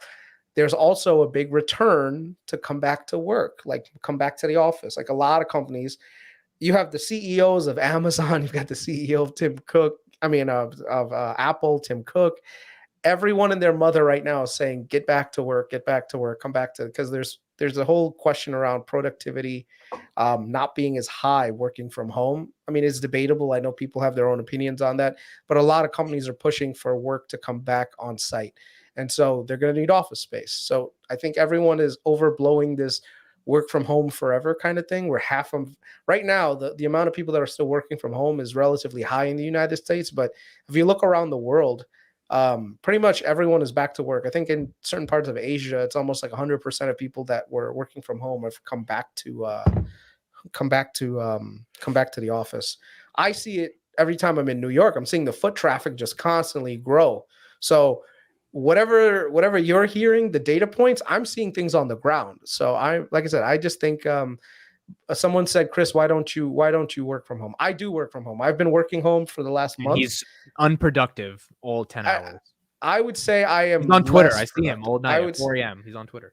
I would say I'm less productive than I would be in my office when it comes to, there's just certain levels. Some people can do work from home. Some people have a hard time with working from home. So yeah, I'm in the camp of working from the office. Just because hands over heart, I can't be like, I'm more productive. Some people can, and I believe them. And but we're allowed to be flexible. But I see more and more companies being like going to a 60-40 model, 3 days in the office, 2 days at home. And I see them even being like, no, we actually need to go full time back into the office because productivity just isn't there. And I think there's been also cases of people taking advantage of it, working multiple jobs and all that. That's smart, to be honest. The people that do that are smart as hell. Like if Yeah, you can I would work agree. 2 tech jobs without those companies finding out and literally work 40 hours a week for 2 companies, that's a smart motherfucker. Yeah. Because some companies, I mean, you think some of these companies are so high margin, you really just need somebody that'll check certain systems, for a couple hours a day. And really, if you could stack that, I feel like it's not really a disservice. It's one thing if you're trying to, like my job, I think is pretty intensive. I need to work probably 6 or so hours a day, 4 to 6 hours a day, and the rest has to be meetings. So, I don't think I can have 2 reservoir engineering jobs. But going back to the question at hand that somebody put up on the chat, what do I think last one, revenue our growth revenue rate. growth What do you is? think? If you're talking about strictly Foundry and the products that are out there right now, I'd be hard pressed to say. I think the revenue has gotten so big that I would see in the next 5 years 20 to 25%, and I would reserve the remaining. Yeah, me too. If there is, for new products. And what I don't really know is how Palantir can use things like Meta Constellation and the like to truly up the ante, right? Because I think the big piece is I think a lot of people are starting to get into this launch world and satellites and kind of what we were talking about with the Space Force thing. You're going to need somebody that does a really good job of organizing that data, kind of like Space Force is having that problem about just putting everything manually into Excel spreadsheets. That's where we were 10 years ago.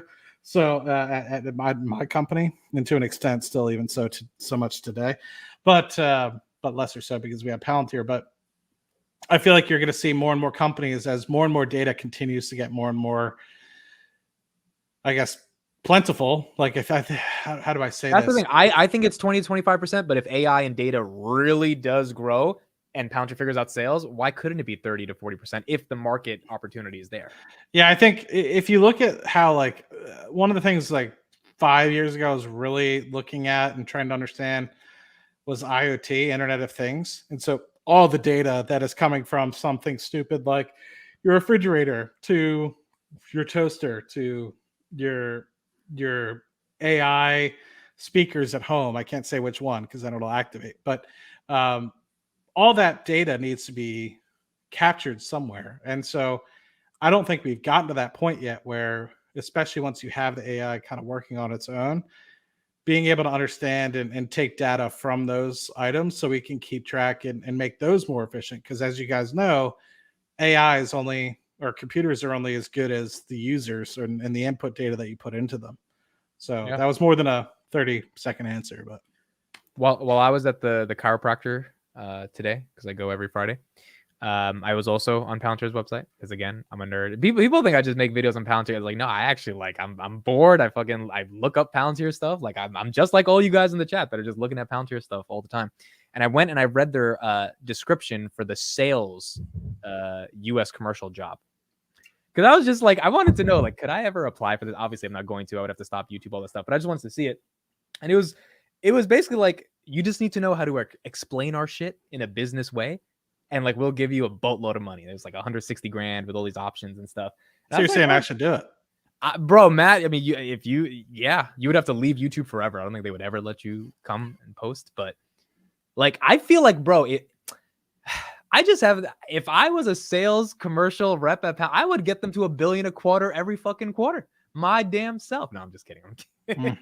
But like, I feel like I can talk about this for days. And if I could just, get in touch with C-suite execs, obviously I'm overplaying my salesmanship here, but it was just cool to see, that. No, you have the gift of gab, and you and Chris are both better at it than I am. I'm not nearly as articulate. I try to work on my executive presence, but it's not that good. No, you guys have. But also C-suite sales is difficult, right? Because the other guys, like, I don't really care about this ontology stuff. Like, it's like it's such a hard conversation, which is why I'm assuming they're struggling with it. So even if you're a good talker, like, to close the deal, it's tough. Yeah, Matt, don't undersell yourself, man. You've got, like I said, if you work in an industry and you know their product, and I see that with oil and natural gas. Yeah, you talked about it for 30 minutes straight today. Yeah, and it works. So I would say it just depends on your understanding of the product. If you understand it, you can talk about it. So that's what it is. And I think that's the key with sales, right? Like, if you know what your product can do and what you're capable of, when you go into a sales meeting and they tell you what their problem is, you could dominate the shit out of them, you know, and literally dominate the conversation. So that's the thing is, like, you need to have like 5 years of like enterprise sales experience, like selling that shit. I was like, I don't need none of that shit. I'll go and I'll just talk about that. Like, I felt like I could still do it even if I don't have. At this point, Palantir should throw some money at fucking Audia for all the free publicity that we have got. Bro, they don't even respond to my emails. And this is the part where I agree with Chris so much. Well, neither do I, but I get it.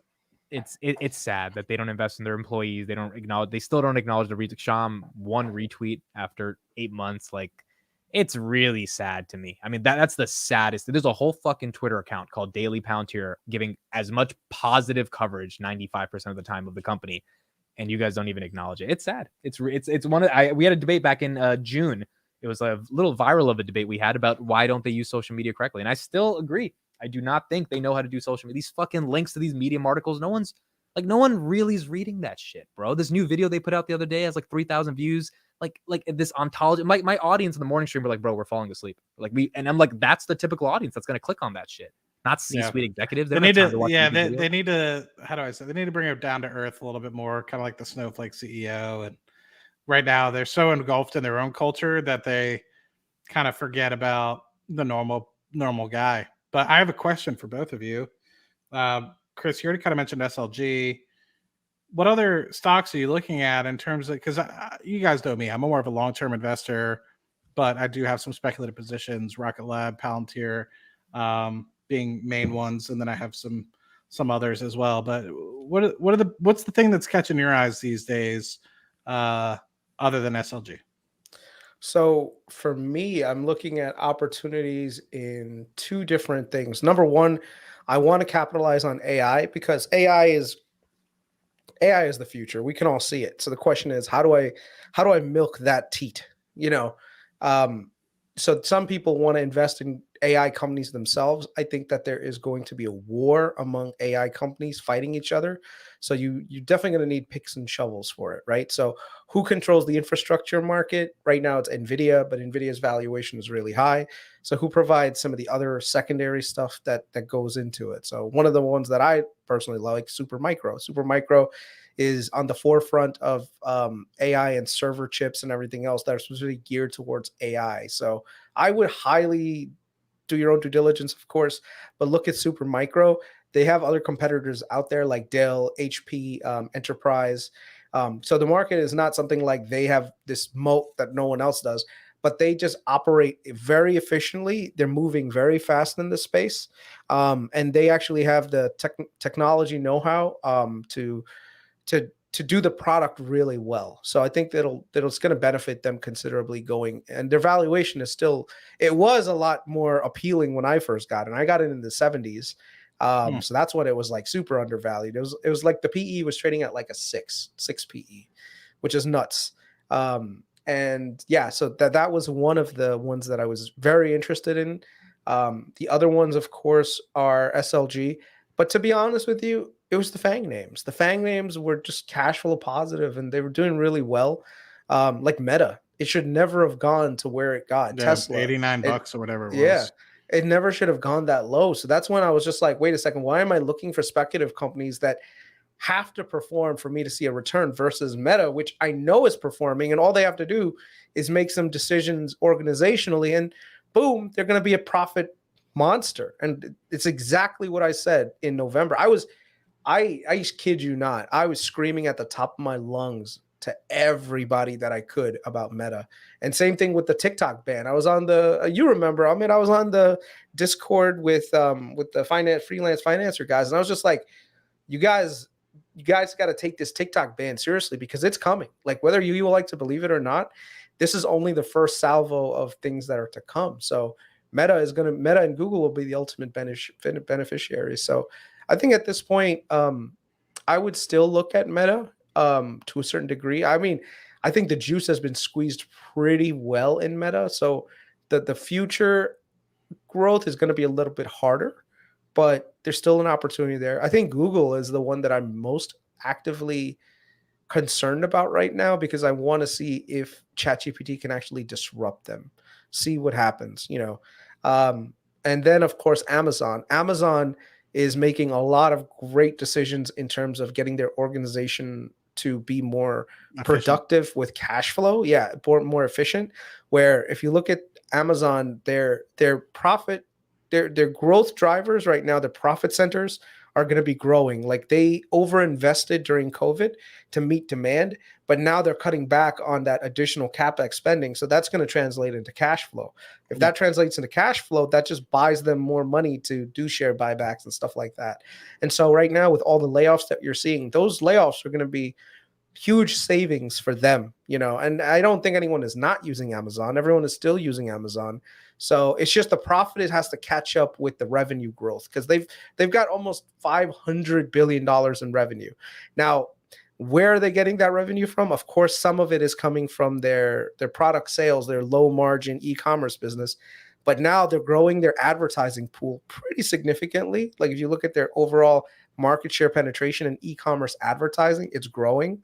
That's one area for growth. AWS, of course, it's slowing down, but it's still it's cash flow positive. It's doing really well there, right? And they have a subscription service, which is another, like, just straight cash flow into their core coffers. So now, if they're not spending money on CapEx, where's that money going? They were spending, if you look last year, almost $60 to $70 billion in CapEx, which I think has been cut in half, if not even more.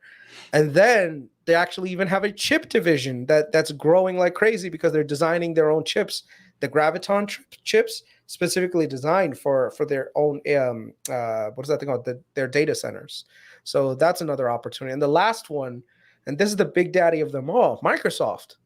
They're executing everywhere. Like there's no place where I can see a flaw in Microsoft right now. Not one. Great acquisitions with GitHub, ChatGPT, Nuance. Like they're just like you can't go wrong. Like if you are really a growth-oriented person and you're looking for safety, and this is like an area where you just want to park some money and not look back at it and get a good amount of return, Microsoft. Don't even look anymore. Just buy some Microsoft, put that shit on the side, and you're chilling. You don't have to worry. They're generating so much cash flow. They're entrenched in almost every industry that you can imagine. They have huge presence in enterprise, and now they're on the forefront of AI, which is obviously the next like $10 trillion what is that thing called? Industry. In an industry. So yeah. All yes, 2 a.m. Microsoft bought Nuance. Yes. Yeah. Nuance was an NLP play, right? Yes, language processing. If you work in any industry that deals with like language recognition, yeah, they paid $7.5 billion. They paid a lot for it, but it's a good one. It's a good one. Yeah. Oh yeah. Yeah. Short term, I'm pretty close. I want to get my Google shares up to 400 and my Amazon shares up to 400. So I'm very close. But 400 million or I wish. We know you're at 399 million already. Yeah, I wish. So yeah, I'm hoping. So I'm with you on those, and I agree with the whole efficiency piece on Amazon. Google, I'm with you there. I understand where you're coming from. Yeah, I guess the one I've kind of alluded to in the beginning of the stream, but I'll kind of reiterate again is Rocket Lab, and I think over the next year or two, more and more people will start to hear that name come up as more and more of these small launch companies go belly up, and a lot of that backlog eventually goes to Rocket Lab. I'm doing a pod with someone on Rocket Labs on Monday as well, so I'm starting to learn more about it. You're cutting me out? No, I'm saying you out of it. Can you join that pod? Actually, it's at 11:30. Can you join? I can work from home on Monday. Okay, because like they were like they keep like, I want to tell you about Rocket Labs, and I'm like, yeah, I got to do this pod, and I'm like, I'm mad. So I'd like if both Rocket Lab experts could just educate me. I'm not an expert, but you want to know the funniest thing? The CEO of Rocket Lab ate his own shoe. Is that true? Like his own hat. His own hat. Yeah. It's funny, man. He put it in a blender because he said, I think he was like, we'll never make a vehicle larger than the small launch vehicle, and then they made a medium launch. I guess it was part of the SPAC, and because of that, he blended a hat on camera and then ate part of it. Yeah. Okay, we're gonna have a lot to talk about. But wait, hold on. It's Monday, 11:30 p.m. You don't have to work from home because it's at night. Oh, thank you. There is one last company that could be one of those like really big hit or misses, but I think it's on the hit side. Ginkgo Bioworks? Appcellera. Don't get okay, Ginkgo, whatever. No, it's Appcellera. Appcellera is a drug discovery platform. But yeah, there's the amount of due diligence that has to be done on it is like so much. Like it'll take an entire video, and we've already been on to 2 hours, so maybe another time. But Appcellera is another one to really keep. Like Matt, maybe you should do some research on that. You'll love it. I should. Yeah, ABCL. That's the ticker symbol for it. I've heard of it before. I've seen people, but I've never done any DD. Yeah. Yep. Okay. Cool. That is it for us. I just put my Discord real quick in the chat if anyone wants to join that one. Links in the description for Matt and Chris's Twitter. And this is a good one. 2 hours. We got a lot of stuff out on this one. Another Palantir Weekly. I think this is like number 59 or 60, something like that. I lost count at this point. Yeah. And, that's it. That's it for us. Sponsored by not Palantir. Sponsored by? Oh, no, screw this. I'm out of here. I know. That's pretty funny. Thank you, sir. The cowbell. Thank you, man. I'll see you Monday, 11:30. Yeah, bye, everybody. See you next week. Cheers.